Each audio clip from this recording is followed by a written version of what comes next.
Hola, bueno, ¿cómo andan? Eh, bueno, vamos a ver un grupo de vacunas hoy,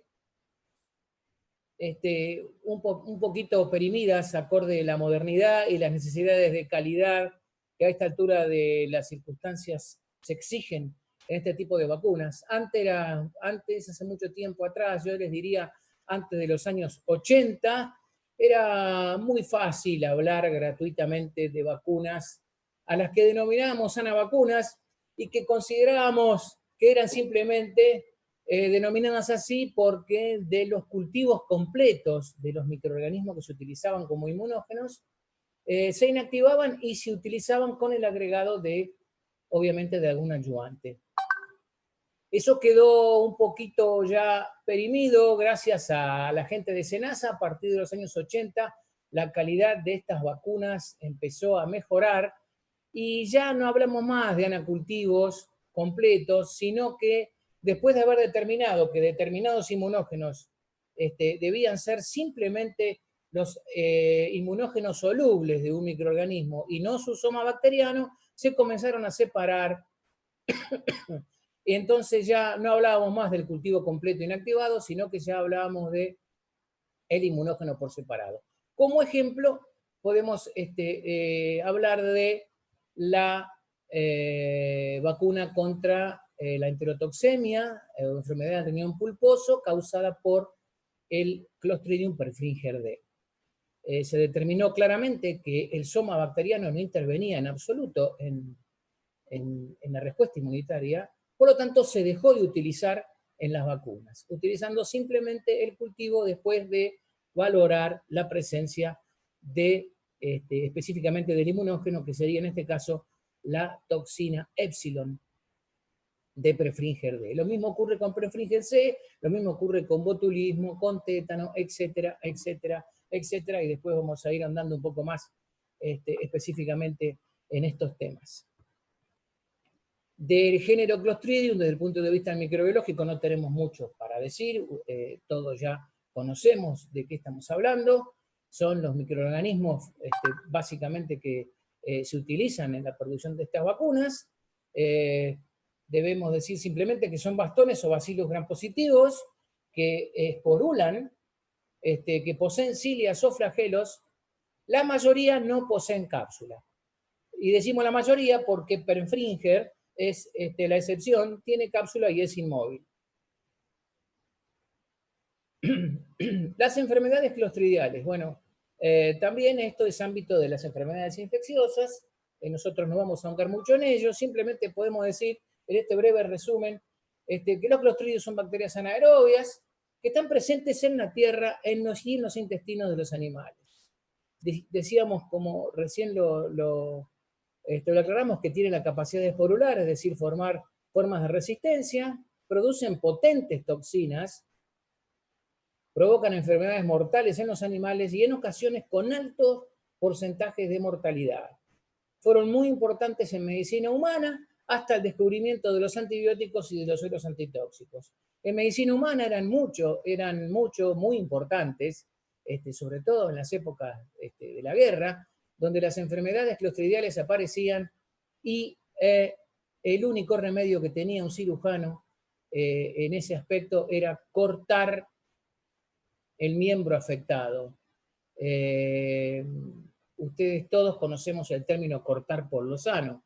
Justamente viene de esa época y los culpables de eso eran los Clostridium, que producían esas enfermedades mionecróticas, que producían gangrena, y que entonces había que cortar el extremo, digamos, gangrenado o engangrenado a partir del límite con la zona sana. De ahí viene cortar por lo sano. Cuando se crean los antibióticos, cuando se conocen los antibióticos, dejó de ser problema.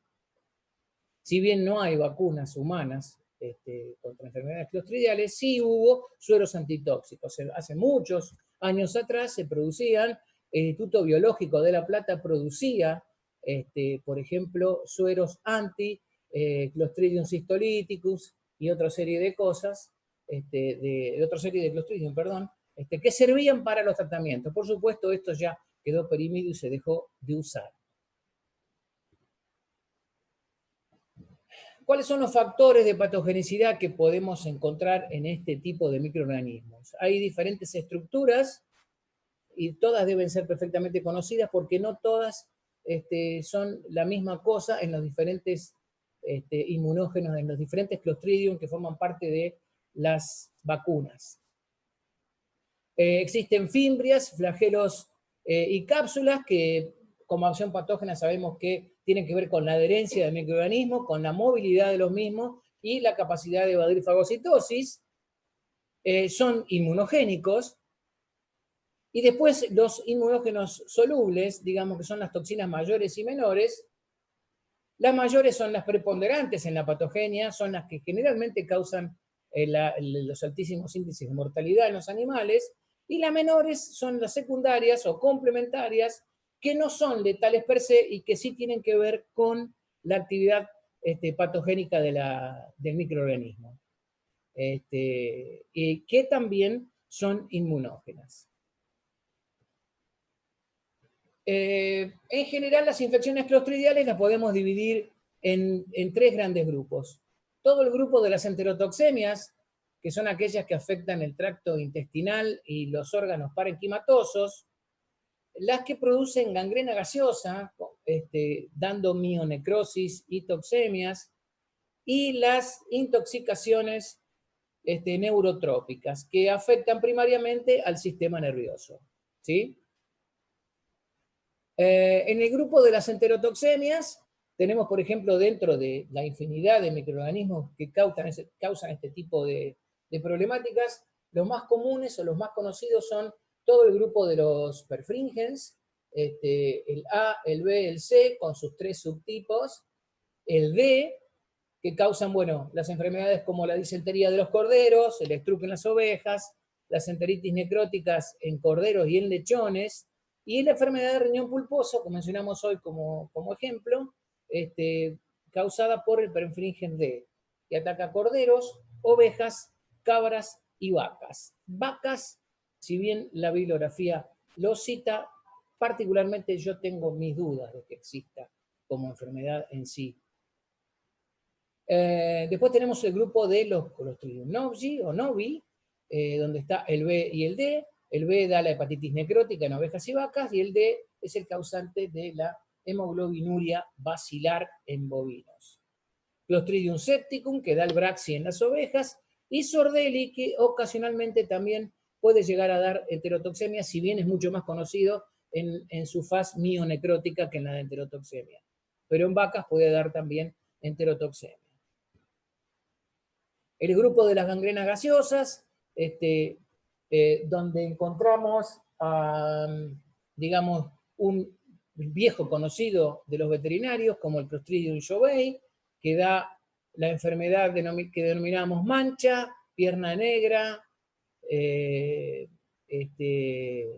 black quarter también, o cuarto negro, manqueira en portugués, y que ataca a vacas y en ovejas. La diferencia entre las dos es que en la vaca es una enfermedad endógena y en ovejas se da más que nada después de la maniobra de esquila o de escol, es decir, por contaminación externa.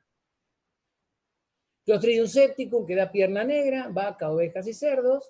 Novi A y B, el vigea de los carneros y la gangrena gaseosa en las vacas. Sordelli, que también da una enfermedad similar a la mancha en menor medida, también se denomina pierna negra, es más raro, y se da también en vacas. Histolítico hiperfringer A, muy raro. También puede ser causal de enfermedades de tipo mionecróticas. Y en las intoxicaciones neurotrópicas tenemos dos viejos conocidos también, que son el Clostridium botulinum y el Clostridium tetani. El Clostridium botulinum, con todo el grupo de microorganismos que pueden llegar a causar problemas, desde la A hasta la G, el C y el D son propios de la industria veterinaria y se da por ingestión de cadáveres y huesos, se da más que nada en vacas y son muy sensibles los bisones. Es una enfermedad que es más fácil, digamos, tratarla desde el punto de vista de manejar el alimento pervertido por falta de algún mineral en la alimentación de las vacas para que eviten el consumo de cadáveres que pueden estar contaminados con ese Clostridium, y la presencia de la toxina da la sintomatología, que con la vacuna en sí. Bueno, el E, que es endémico del Mar del Norte de Japón, que se da con pescado y subproductos del pescado, que atacan al hombre y al bisón. El F, más que nada en alimentos, es ocasionalmente aislado de la tierra en el hombre. En esta zona del mundo, el botulismo en humanos, vale aclararlo, está más que nada dado por el Clostridium botulinum A y B. Digamos que en un 80% son los casos de A y un 20% restante en casos de B. Sin embargo, el F también puede ser aislado de casos en esta parte del mundo. De ahí es que el suero anti que se utiliza para esta parte de América del Sur es trivalente A, B y F, no como el internacional que es A, B y E. Y en el caso de la vacuna es pentavalente A, B, C, D y E, y ustedes dirán, pero si el C y el D es propio de los animales, ¿por qué está puesto en la vacuna? Los norteamericanos lo incluyeron en la vacuna porque el problema es que la toxina, la neurotoxina botulínica del C y el D, también pueden causar daños en el hombre. Por lo tanto, está incluida en esa vacuna que utilizan, que se las aplican a los soldados cuando se suben a los barcos y se van a invadir toda la zona del Golfo de Pérsico en busca del petróleo de los árabes. Yo particularmente trabajé en producción de suero antibotulínico y me vacuné con esa vacuna pentavalente. Y tenemos el G, que es un aislamiento de Argentina, que lo aisló el doctor Fernández con su equipo en Mendoza. Mendoza es la cuna del botulismo, por las características geológicas y geográficas, es un lugar muy apto para que haya mucha cantidad de botulismo. Es uno de los pocos lugares donde se han descrito botulismo por heridas, que uno lo conoce más que nada por la intoxicación alimenticia, más que por heridas. En Mendoza está descrito, como así también el botulismo del lactante, en chicos menores de 1 año, que por vía oral pueden contaminarse con esporos y producirse lo que se denomina bebé de goma, o chicos con alta mortalidad, donde la parálisis flácida enseguida aparece a consecuencia de la producción de toxina por los esporos de Clostridium botulinum, que en el intestino del lactante no tienen flora que compita con ellos y son capaces de desarrollar y producir toxina. Bueno, y el Clostridium tetani es el ya conocido, que se da por heridas, y que el hombre es muy sensible, así como el caballo, la oveja, y la vaca no tanto, pero hay casos descritos, y en perros, sobre todo en épocas de dentición. Las vacunas. En el caso de las vacunas contra estas enfermedades, nosotros hablamos de vacunas de stock, o sea, todas aquellas que están hechas con cepas de referencia a nivel industrial, y las autovacunas, que son fabricadas con cepas de aislamientos de diferentes rodeos. De todas maneras, les digo que con esto también hubo un mito muy grande, que SENASA pudo parar a tiempo. Más que mito, eran avivadas comerciales. Había laboratorios que decían que fabricaban autovacunas contra enfermedades clostridiales, y el tema es que fabricaban 2 millones de dosis por año, cosa que es inviable pensar que una autovacuna puede tener tanta cantidad de dosis. SENASA pudo parar eso, entonces después se siguieron haciendo como stock vacunas. Ya les digo, esto sufrió un quiebre a partir del año 80, cuando se le dio un poco más de seriedad a la producción de este tipo de productos, porque además las condiciones de calidad exigibles para exportar, sobre todo para el Mercosur, fueron cada vez más las exigencias, por lo tanto la calidad hubo que mejorarla. Por eso es que en ese aspecto nosotros ya a esta altura del partido, si bien el término anavacuna a partir de un anacultivo sigue siendo explicado porque siguen existiendo este tipo de vacunas, hay determinados inmunógenos que ya dejaron de ser anavacunas para convertirse en inmunógenos independientemente de la presencia o no de otros productos del metabolismo bacteriano. Las clasificábamos de acuerdo a su trato específico como somáticas, por ejemplo, Jovey, que la respuesta es eminentemente somática, la respuesta es antiflagelar específicamente, y de ahí la importancia de, también pensando en la calidad del producto final, siempre hay que tener en cuenta lo que nosotros debemos obtener a partir de un cultivo. Recuerden que Jovey es un microorganismo que esporula, como todos estos anaerobios, y si nosotros dejamos esporular nuestro cultivo, no vamos a tener más respuesta somática, porque no vamos a tener más soma bacteriano y con flagelos que nos permita obtener una respuesta acorde. Por lo tanto, debemos tener mucho cuidado a la hora de cultivarlo para obtener un buen principio activo. Después tenemos a los toxoides o las anatoxinas, donde en este caso, a diferencia de Jovey, ya el soma bacteriano no tiene ningún tipo de relevancia, y sí utilizamos en forma inactivada,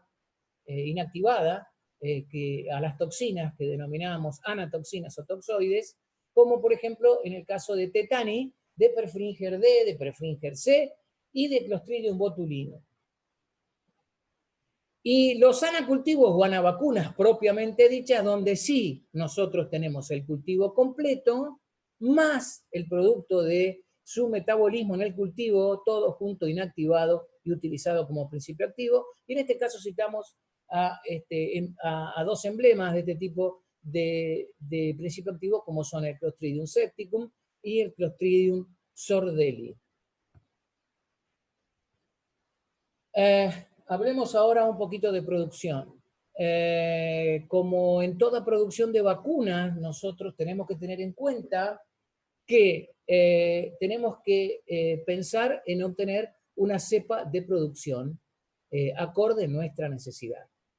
Esas cepas de producción son en general obtenidas a partir de organismos de referencia, y podemos citar entre ellos a INTA o a SENASA, que también utilizamos mucho en los laboratorios de producción, aislamientos, cepas de aislamientos de enfermedades patógenas, las cuales adaptadas a un medio de cultivo son capaces de expresar los inmunógenos necesarios para obtener una vacuna como corresponde, y también se pueden utilizar en la producción de vacunas.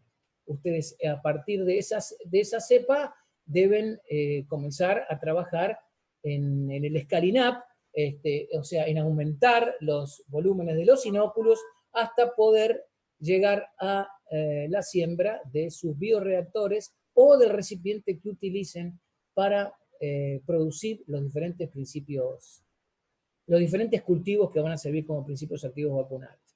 Si hay bioreactores, usarán bioreactores, pero también se pueden utilizar botellones de vidrio o recipientes con medios de cultivo estáticos, y también pueden llegar a dar resultados, siempre pensando en la calidad del producto. Siempre hay que tener en cuenta que la calidad se fabrica y no puede ser nunca producto de un accidente, sino que debe ser producto de un esfuerzo inteligente. Entonces, una vez que definíamos qué cepa de producción íbamos a utilizar, sabemos que para conservarla se utiliza desde la liofilización hasta los repiques en diferentes medios de cultivo aptos para este tipo de microorganismos, como por ejemplo el Cocking Meat Medium o el Tarosi o el Hibler. Se mantienen en repiques mensuales en ese tipo de medio de cultivo, o también utilizando crioprotectores como el dimetil sulfóxido de la glicerina podemos llegar a congelarlos a menos 70 o en termos de nitrógeno. A partir de ahí nosotros empezamos a trabajar con nuestras semillas, definimos nuestro sistema de cultivo y una vez que cultivábamos, o cultivamos, mejor dicho, definiendo el tiempo de cultivo y qué es lo que vamos a utilizar del mismo, si la toxina o el cultivo total o el soma bacteriano, procedemos a la inactivación del producto. La inactivación en este caso se hace con formol entre el 0,5 y el 0,6%, o más fácil decir, entre 5 y 6 mililitros por cada litro de vacuna. Hay que tener especial cuidado a la hora de inactivar, por ejemplo, en inmunógenos muy lábiles, como por ejemplo el soma de Clostridium shoebae. En general, nosotros cuando hablamos de inactivación, en este caso utilizamos métodos mixtos, el formol y la temperatura durante una semana. El shoebae, nosotros como productores recomendamos hacer o bien una inactivación fraccionada, o bien colocar la cantidad de formol que pensamos colocar para inactivar, por ejemplo, al 6 por 1000 en el cultivo completo, dejarlo en frío 24 a 36 horas y después recién darle calor, para que no sea tan agresiva la inactivación y podamos preservar de esa manera el soma bacteriano que acabamos de cultivar, en este caso de Clostridium shoebae. Y muy en cuenta también el tiempo de cultivo. Los cultivos de Clostridium shoebae, a diferencia de algún otro, como puede ser el de la hemoglobinuria, el Novidé, no pueden ser superiores a las 24 horas jamás, porque después tenemos la problemática de que Clostridium shoebae comienza a esporular, y si esporula nos quedamos sin antígeno somático. Es claro eso. A partir de ahí entonces tenemos el cultivo inactivo, controlamos que la inactivación sea realmente satisfactoria, sembrando ese cultivo en un medio como el que usamos para el escalinap de la semilla, y obtenemos el toxoide o la anavacuna. A eso le hacemos nuestros correspondientes controles, que por ejemplo puede ser, como hablábamos recién, de inactivación. Le agregamos el adyuvante, que en general son sales de aluminio, pueden ser hidróxido de aluminio o fosfato de aluminio. Hoy, en nombre de la calidad y de la respuesta inmunitaria, se están utilizando mucho las sales de aluminio y potasio, como conocemos el nombre de alumbre de potasio. Son las más utilizadas hoy en la producción de vacunas clostridiales, sobre todo en las polivalentes. De ahí, una vez agregado el adyuvante, nosotros hacemos todo lo que es el control a granel del producto. A partir de que los controles a granel sean satisfactorios, se procede al envase. Después del envase se hace el control de producto terminado. Hacemos esterilidad, inocuidad y potencia. De ahí pasa al control final estatal, que en este caso son los organismos de control, son por ejemplo SENASA, que repiten las pruebas de esterilidad, de inocuidad y de potencia, y ahí procedemos a la liberación del producto. La prueba de potencia es una prueba que, como yo les decía hoy, entró en vigencia a partir de los 80 en SENASA, y es donde empezaron gracias a este tipo de controles, empezaron a fabricarse y a expedirse en el mercado vacunas clostridiales de un poquito de mejor calidad de las que había antes, que eran realmente una porquería. Y cuando hablamos de la producción de la vacuna, tenemos que hacer mención a lo que es un poquito la formulación, porque tengan ustedes en cuenta que estas vacunas son en general multivalentes. Hay trivalentes, hay tetravalentes y hay polivalentes. Es decir, tienen muchos microorganismos, muchos inmunógenos presentes, producto de diferentes microorganismos para cubrir un espectro muy amplio de protección en las mismas.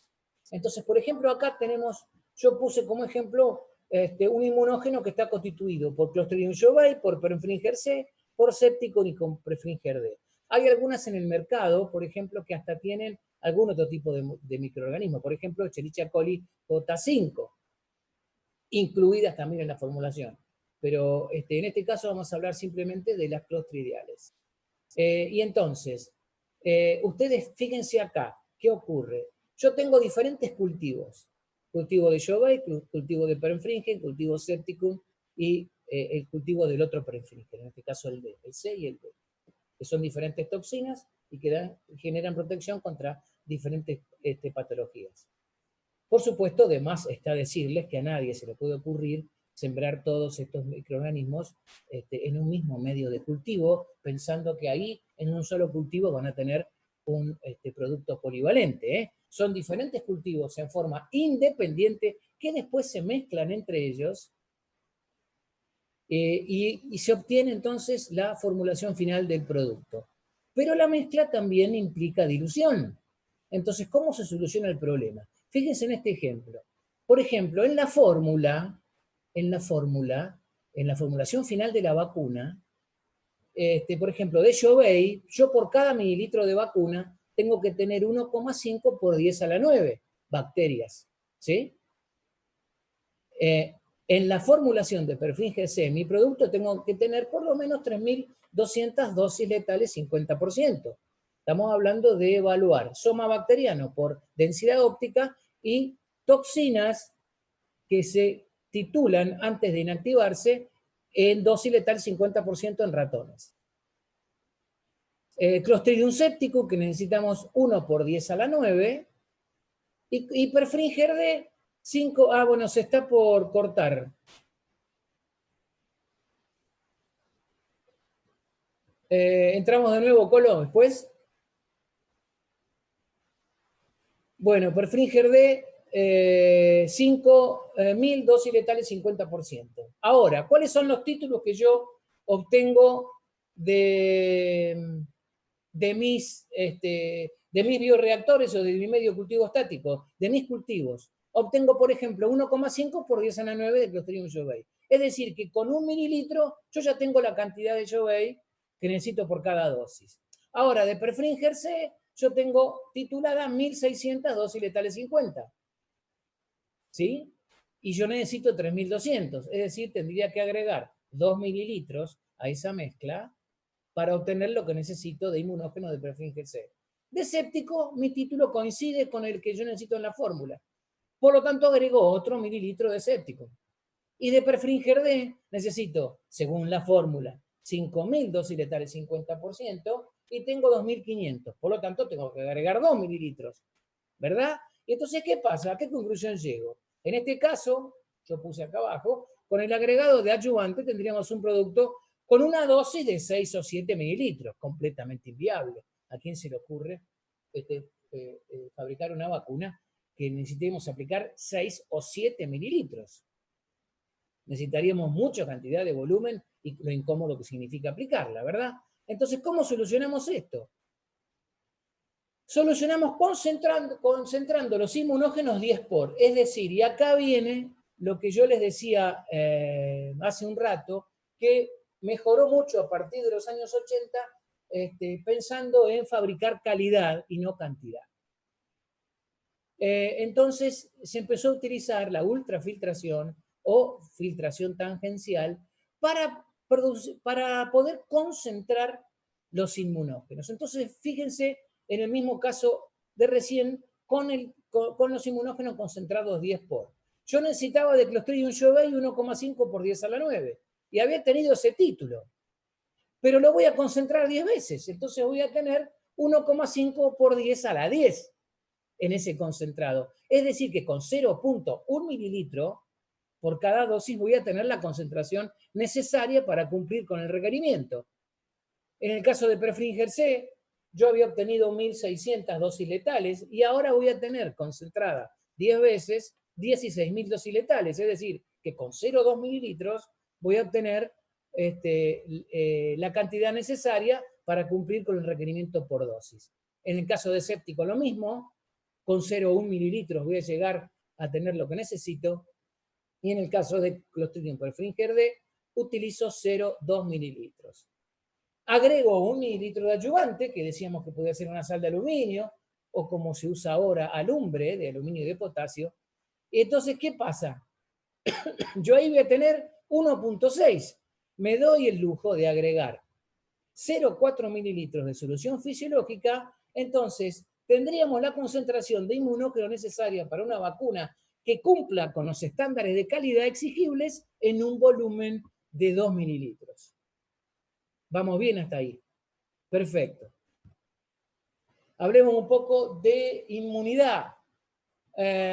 Dijimos hoy que los inmunógenos podían estar dados por la cápsula, por el soma, por los flagelos y de las toxinas mayores y menores. Hay una inmunidad humoral sistémica dada por inmunoglobulina G, representada en este caso por anticuerpos neutralizantes de toxinas, como, o sea, producida por el bloqueo estérico de fijación a células o receptores, y teníamos ese ejemplo en aquellos anticuerpos neutralizantes antitóxicos dados por los antígenos solubles que habíamos mencionado hoy antes, que estaban dados por las exotoxinas bacterianas, por ejemplo, tetani, botulinum o perfringens. Y después hay anticuerpos antisomáticos o antiflagelares que producen el bloqueo de la movilidad o adherencia y ozonización de los mismos. Y el ejemplo emblemático acá es el Clostridium shoebae. Y después tenemos en el centro, como Septicum novis ordelli, una respuesta que en este caso podemos definir como mixta. Hay respuesta somática y también hay respuesta a las toxinas mayores y menores. Vacunación. Decíamos que obteníamos anticuerpos neutralizantes representados por la inmunoglobulina G. Las 2 dosis son absolutamente imprescindibles. Podíamos discutir que en la respuesta somática de Shoebae con una sola podría llegar a ser suficiente, pero como en este caso jamás vacunamos contra la mancha sola, sino que va acompañado por otros inmunógenos, siempre recomendamos que las 2 dosis son absolutamente imprescindibles. Hay una tasa de anticuerpos muy baja después de la primera dosis, alcanzan tasa más alta 15 días luego de la segunda dosis y decrecen progresivamente en un año más o menos. La prima vacunación siempre son 2 dosis, el intervalo entre dosis es de 30 a 45 días, nunca menos de 21 días, y un refuerzo es una dosis anual. Recuerden también que este tipo de enfermedades es muy problemática y mucho más común en animales menores de 2 años. Después de los 2 años ya hay una resistencia natural y prácticamente ya no hay tanta problemática de enfermedades clostridiales. El esquema de vacunación recomendado. Teníamos en un estado inmune que podían ser vacunados y no vacunados. Y dentro de los vacunados tenemos qué tipo de animal. Terneros a partir de los 3 meses, son 2 aplicaciones, primera dosis día 0, segunda dosis 4 o 6 semanas después, y después los refuerzos son anuales. Adultos, también 2 aplicaciones, primera dosis el día 0, 4 o 6 semanas después con un refuerzo anual. Y las hembras gestantes también son 2 aplicaciones, 60 días antes del parto y 30 días antes del parto. Eso sería para el estado inmune de animales no vacunados.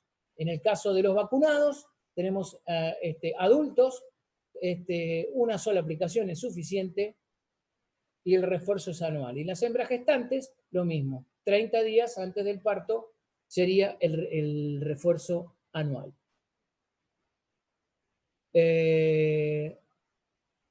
Bueno, no tengo nada más por ahora. Espero que haya sido claro.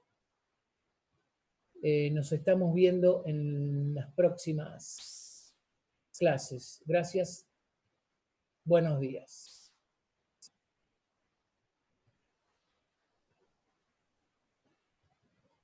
Deja de grabar, Javi. Y ojo que